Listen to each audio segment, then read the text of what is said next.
اگلا سوال ہے، ہمارے معاشرے میں علماء کرام کی جانب سے جس طرح داڑھی رکھنے پر زور دیا جاتا ہے، ویسا زور بالوں کی زلفیں رکھنے پر کیوں نہیں دیا جاتا؟ بلکہ آج تک آپ نے بھی کبھی اس ٹاپک پر توجہ نہیں دی۔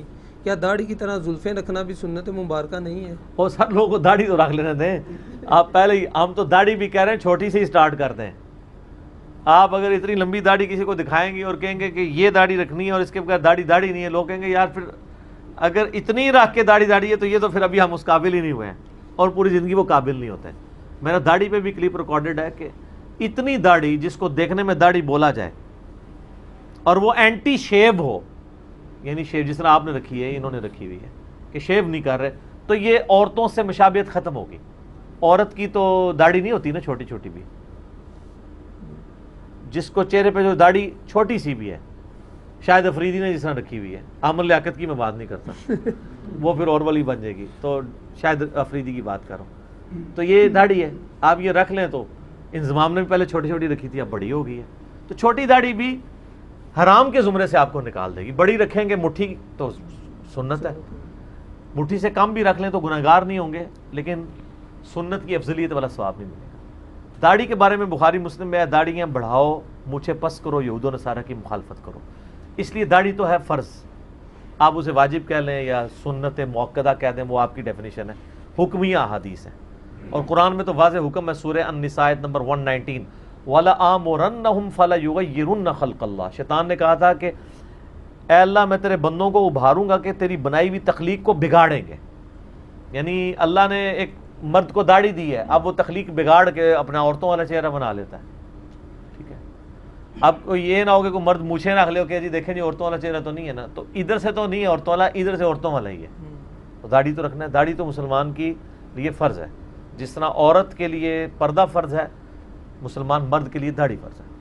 زلفوں کا مسئلہ یہ ہے کہ اس کے اوپر نبی الاسلام نے خود ہی کوئی زور نہیں دیا.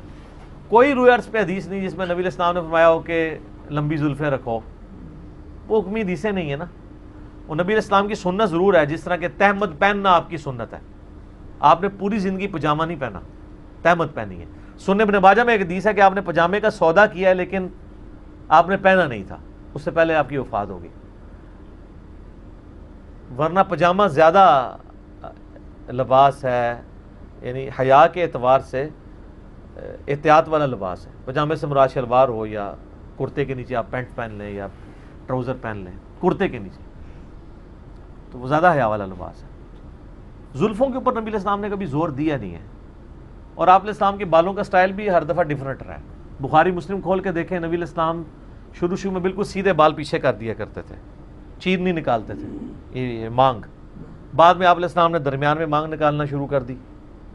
پھر بخاری مسلم میں آتا ہے کہ جب آپ کے بال بڑھ گئے تو گوند کے ذریعے ان کو آپ چپکا لیا کرتے تھے، جس کو آپ آج کل جیل کہہ لیں. یہ جیل لگانا بھی سنت ہے. لو آج نوی گل لے جاؤ. نبی علیہ السلام اپنے جو بال تھے نا ان کو گوند کے ذریعے چپکایا کرتے تھے. بڑے گھنے بال تھے نا، ان کو سنبھالنا مشکل ہوتا تھا تو وہ چپکایا کرتے تھے، اور یہ صحیح بخاری میں موجود ہے. تو یہ جیل لگا کے بالوں کو بٹھانا یہ سنت ہے. اس زمانے میں ظاہر ہے، جس طرح اس زمانے میں وسما کی بوٹی سے بال کالے کیے جاتے تھے اور مہندی کے ذریعے سرخ کیے جاتے تھے. آج کل ذرا وہ آپ کو پتہ ہے بال رنگنے والی ٹیوبز آ گئی ہیں، ان کے ذریعے آپ رنگتے ہیں، تو وہ تو ڈیفرنٹ چیز ہے. مولا حسین علیہ السلام کے بارے میں بخاری میں آتا ہے نا 3748، جب حضرت حسین علیہ السلام کا سر کاٹ کے عبید اللہ ابن زیاد کے سامنے رکھا گیا. اللہ کی لعنت ہو ان لوگوں پہ جنہوں نے اہل بیت کو ظلماً شہید کیا. ان پہ اللہ کی لعنت، اللہ کے فرشتوں کی لعنت، تمام لعنت کرنے والوں کی لعنت. تو اس میں الفاظ ہیں کہ حضرت حسین علیہ السلام کے سر اور داڑھی کے بال وسما کی بوٹی سے رنگے ہوئے تھے. اور وسما عرب میں ایک بوٹی تھی جو بال کالے کرنے کے لیے استعمال ہوتی تھی. اگر میں کہوں کہ کسی کے بال داڑھی مہندی سے رنگے ہوئے ہیں تو مجھے اس میں سرخ رنگ بولنے کی ضرورت نہیں ہے، وہ انڈرسٹوڈ ہے کہ وہ ریڈ کلر ہوتا ہے اس کا. اس طرح وسما کی جو بوٹی ہے نا، یہ انڈرسٹوڈ ہوتا ہے کہ یہ رنگ کون سا ہوتا ہے، کالا رنگ. تو یہ حضرت حسین علیہ السلام کی اس وقت عمر تھی 58 سال، اور عیسوی اعتبار سے 55 سال. تو 55 سال تک داڑھی سر کالی کر سکتے ہیں. یہ ہم نے ہمارا کلپ بھی ریکارڈڈ ہے کہ سر اور داڑھی کے بالوں کو رنگ سکتے ہیں، بالکل رنگ سکتے ہیں. باقی اس کے حوالے سے جو دوسری احادیث ہے ان کا جواب میں نے اس کلپ میں دیا ہوا ہے. میں آج وہ میرا ٹاپک نہیں، میں ادھر واپس آتا ہوں. زلفوں پہ آپ علیہ السلام نے خود زور نہیں دیا. البتہ بخاری مسلم میں ہے کہ نبی علیہ السلام بعض اوقات پوری کان کی لو تک آپ کی زلفیں ہوتی تھی، بعض اوقات آدھے کان تک، بعض اوقات کندھوں کو چھوتی تھی، اس سے نیچے نہیں ہوتی تھی، اس سے نیچے پھر عورتوں کی مشابہت آ جائے گی، زیادہ یہاں تک۔ اور آپ دیکھیں یہاں کئی پیر ہیں اتنی اتنی لمبی لٹیں رکھی ہوئی ہیں انہوں نے، ٹھیک ہے، کتنا ظلم ہے یار، یعنی کس سنت پہ وہ عمل کر رہے ہیں؟ اس سے زیادہ لمبی نہیں ہونی چاہیے، اور عورت کے اس سے چھوٹے بال نہیں ہونے چاہیے، کم از کم کندھے پہ کچھ بال ہونے چاہیے پیچھے تک۔ وہ صحیح مسلم میں ہے کہ امہات المومنین نے نبی علیہ السلام کی وفات کے بعد اپنے بال کٹوا دیے تھے کہ اب وہ زینت ظاہر خاوند کے لیے، امہات کے اوپر اب خاوند والا معاملہ تو ختم۔ تو نبی علیہ السلام کی شادی کے بعد انہوں نے بال چھوٹے کرا لیے تھے تاکہ زینت والا معاملہ نہ رہے۔ تو اس لیے زلفوں کے اوپر زور نہیں دیا جاتا، اگر کوئی زلفیں رکھتا ہے بہت اچھی بات ہے، اور زلفیں نہیں رکھتا تب بھی کوئی مسئلہ نہیں ہے۔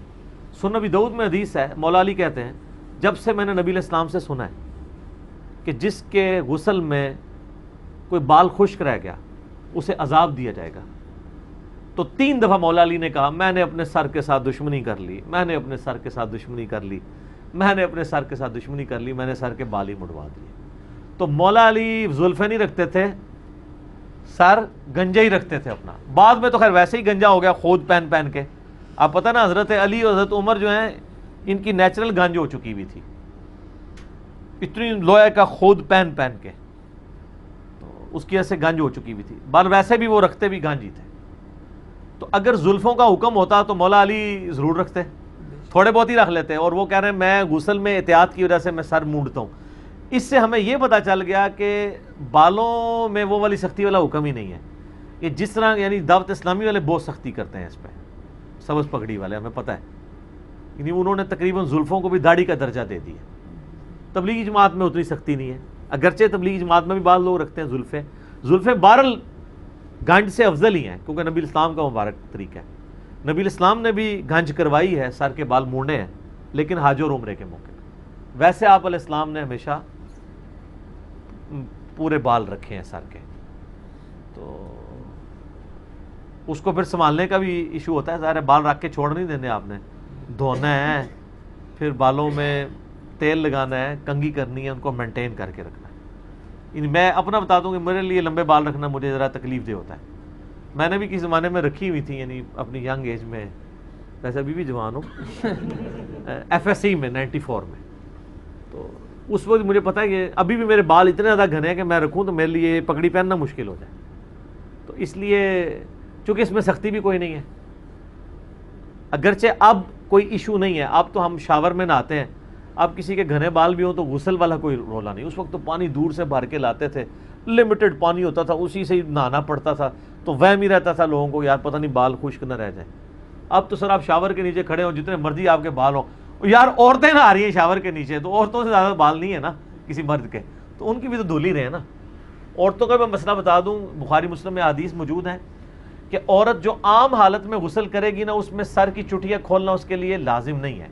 عبداللہ بن عمر جو ہے وہ لازم قرار دیتے تھے، تو بخاری میں ہی موجود ہے، مسلم میں بھی۔